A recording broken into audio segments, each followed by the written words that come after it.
এই পাখিটা একবার যখন শূন্যে উড়াল দিতে শুরু করে টানা ৮ মাস উড়ন্ত অবস্থায় শূন্যে থাকে। হোমা বার্ড নামে একটা পাখি আছে, যে পাখি উড়ন্ত অবস্থায় ডিম পেড়ে দেয়, আর ওই ডিম জমিনে পড়ার আগেই ডিম ফুটে বাচ্চা বের হয়ে ওই বাচ্চা উঠতে শুরু করে দেয়। মানুষগুলো কি পাখির দিকে তাকায় না? আওয়ালাম ইয়ারাউ ইলা তাইর ফাওকাহুম সাফাতিন ওয়া ইয়াকবিদনা, যেই পাখিগুলো ডানা মেলে বেড়ায় আবার ডানা ঝাপটায়, পাখির দিকে যদি কেউ নজর করে তাকায়, পাখি নিয়ে যদি গবেষণা করে, ও আর জীবনে নাস্তিক থাকতে পারে? কত ধরনের পাখি যে আল্লাহ বানালেন, আপনি অবাক হয়ে যাবেন। আর কত জায়গায় যে আল্লাহ কোরআনে পাখির কথা বলে পাখির নিদর্শন দিয়ে আমাদের মস্তিষ্কের জট খুলতে চেয়েছেন, আপনি অবাক হয়ে যাবেন। হাজার রকমের পাখি মহাবিশ্বে তৈরি করেছে কে? পাখির দিকে তাকালে আপনি বুঝবেন পাখির একজন মালিক, পাখির একজন রব আছে না নাই? আলপিন সুইফট নামে আল্লাহ একটা পাখি বানিয়েছেন, সাউথ ইউরোপে পাওয়া যায়। এটাকে তারা বলে সুইফট বার্ড।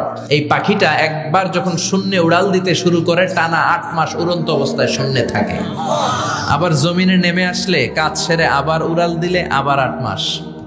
হামিং বার্ড নামে একটা পাখি আছে নর্থ আমেরিকাতে, নাম শুনে থাকবেন। পৃথিবীর সবচেয়ে ছোট্ট পাখি। এটার প্রাপ্ত বয়স যখন হয় মাত্র ৩ ইঞ্চি এটার সাইজ হয়। এই পাখিটা পৃথিবীর সব পাখি সামনের দিকে উড়ে। এই পাখি সামনে যেমনি উড়ে, অ্যাট দ্য সেম টাইম পিছনের দিকে উঠতে পারে।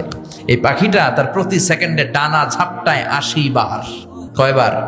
আপনি ১ সেকেন্ডে আপনার ২ হাত ঝাপটাতে পারবেন কয়বার?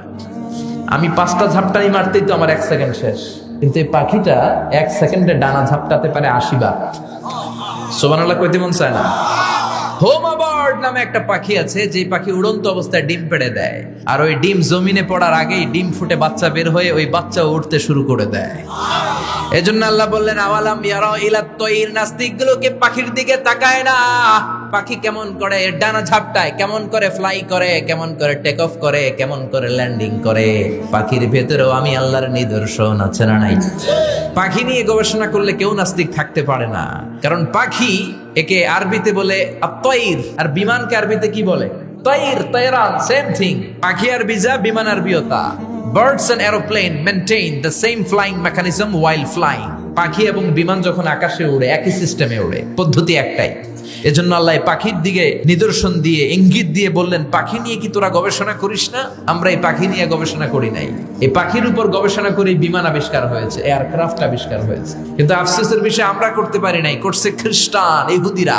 ২ ভাই উইলভার রাইট অর উইল রাইট ১৯০৩ সালে তারা পাখি নিয়ে গবেষণা শুরু করলো। পাহাড়ের মধ্যে শুয়ে শুয়ে খালি ছবি আঁকে, কেমনে পাখিটা ডানা মেলে, কেমনে ডানাগুলো ঝাপটা মারে, কেমনে টেক অফ করে, কেমনে নামে। গবেষণা করতে করতে করতে করতে 2 ভাই প্লেন বানায় ফেললো।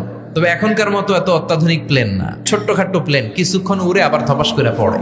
বানাতে বানাতে তারা পৃথিবীর প্রথম প্যাসেঞ্জার প্লেন বানালো। ফ্রান্সের এক শহর থেকে আরেক শহরের নিরাপদে পৃথিবীর প্রথম যাত্রীবাহী বিমান ওঠানামা করলো। এই তো মানুষের স্বপ্ন পূরণ হয়ে গেল। আগে আমরা শুধু পাখির দিকে তাকায় হায় হায় করতাম, পাখি উড়ে, আমরা উঠতে পারি না। এখন আমরা পাখির চেয়ে আরো দ্রুত বেগে উড়ি না?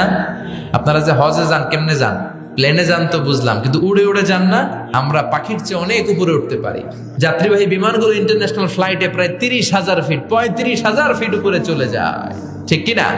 এই পাখি নিয়ে গবেষণা করে তারা বিমান বানিয়ে ফেললো। এখন মানুষ রকেট দিয়ে মহাশূন্যে চলে যায়, চাঁদে চলে যায়, মঙ্গল গ্রহে চলে যায়। এই বিমান আবিষ্কারের আগ পর্যন্ত পৃথিবীর সব দেশের ছিল শুধু সেনাবাহিনী আর নৌবাহিনী। যখনই বিমান আবিষ্কার হলো, এবার শুরু হইলো বিমান বাহিনী, এয়ারফোর্স, মিলিটারি। এখন ড্রোন হামলা করে, মিসাইল হামলা করে, ব্যালিস্টিক ক্ষেপণাস্ত্র দিয়ে হামলা করে। এখন অ্যাটম বোমা দিয়ে জাপানের হিরোশিমা নাগাসাকিতে লিটল বয় আর ফ্যাট ম্যান নামে 2টা বোমা আমেরিকা মেরে পুরো জাপানকে শেষ করে দিয়েছিল। চিল্লা এখন ঠিক কিনা? এখন পাইলট ছাড়াও রোবট দিয়ে বিমান চলায়, এরকম আছে না নাই? এজন্য আল্লাহ বললেন আওয়ালাম ইয়ারাউ ইলা তাইরি ফাওকাহুম সাফাতিন ওয়া ইয়াকবিদ মা ইউমসিকুহুন্না ইল্লার রহমান ইন্নাহু বিকুল্লি শাইইন বাসীর। ওরা কি পাখির দিকে তাকায় না? পাখির মধ্যেও আমি আল্লাহর নিদর্শন আছে না নাই? আছে না নাই? এজন্য গবেষণা করতে হবে। আমাদের কোনো রিসার্চ নাই, গবেষণা নাই। গোটা বিশ্বে মুসলমানরা নির্যাতিত, কারণ আমাদের গবেষণা নাই। আমরা কথা বলি বেশি, কাজ করি কম। চিল্লা এখন ঠিক কিনা? আল্লাহ বললেন গবেষণায় ডুব দে। কোরআনের ভেতরে গোটা বিশ্বের সব সফলতাকে ঢুকিয়ে দিয়েছে কে? আবার হিন্দুরা ইন্দ্রদেবের কাছে চায়, ওদের ধর্ম মত অনুযায়ী ইন্দ্র দেবতা পানি দেয়।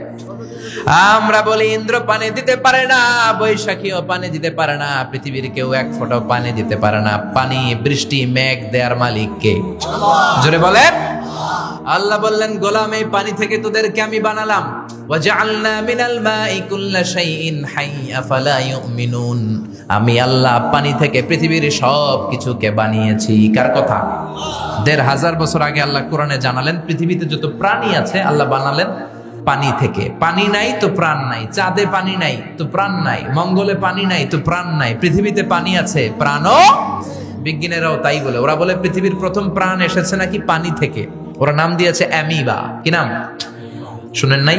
It's a very small unicellular organism in the world. পৃথিবীর সবচেয়ে ছোট জীবাশ্ম কণা ওরা পেয়েছে। ওরা বলে এটা পানি থেকে এসেছে। তারপরে এসেছে জুপ্লাঙ্কটন, ফাইটোপ্লাঙ্কটন, ব্যাকটেরিয়া প্লাঙ্কটন, এভাবে বিভিন্ন স্পিসিস গুলো, সৃষ্টির প্রজাতিগুলো ডেভেলপ করেছে। ওরা স্বীকার করেছে মহাবিশ্বের সব প্রাণী এসেছে পানি থেকে। চিল্লা এখন ঠিক কিনা? আবার আল্লাহ বললেন এই পানির মধ্যে আমি নিয়ামত দিলাম, কোথাও দিলাম লোনা পানি, কোথাও দিলাম মিঠা পানি। আবার সাগরের মধ্যে লোনা পানি একদিকে চলে যায়, মিঠা পানি আরেক দিকে চলে যায়, দুইটা একসাথে থাকে কিন্তু মিশে না।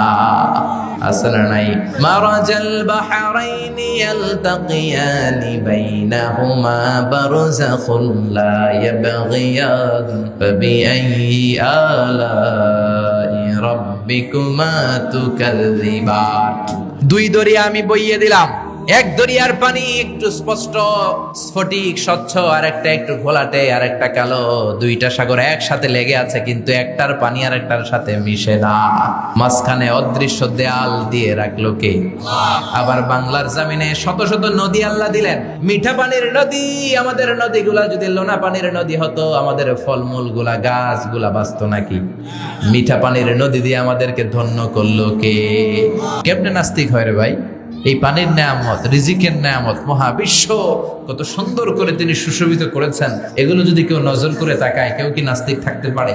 যতগুলো কথা বলেছি কোরআন সুন্নাহর আলোকে বলেছি, বানিয়ে বলি নাই। তারপরেও আমার মনের অজান্তে কোনো মিস ইনফরমেশন যদি আমার মুখ ফসকে বের হয়ে যায়, সেগুলো যেন আল্লাহ তাআলা আপনাদের স্মৃতিপট থেকে মুছে দেয়। আমরা বলি আমিন।